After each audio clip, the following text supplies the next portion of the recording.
আসসালামু আলাইকুম ওয়া রাহমাতুল্লাহি ওয়া বারাকাতুহু।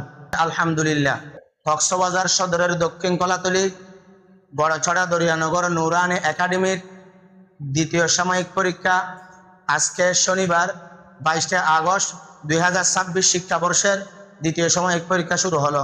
তাই দেশবাসীর কাছে একটাই মাত্র চাওয়া, যেন তারা এতদিন পর্যন্ত আমাদের একাডেমির ছাত্রগণ কষ্ট করে লেখাপড়া করেছে, তারা যেন এই পরীক্ষার মাধ্যমে তাদের ফলাফল ভালো করতে পারে, সেই দোয়াই আপনাদের কাছে কামনা করি।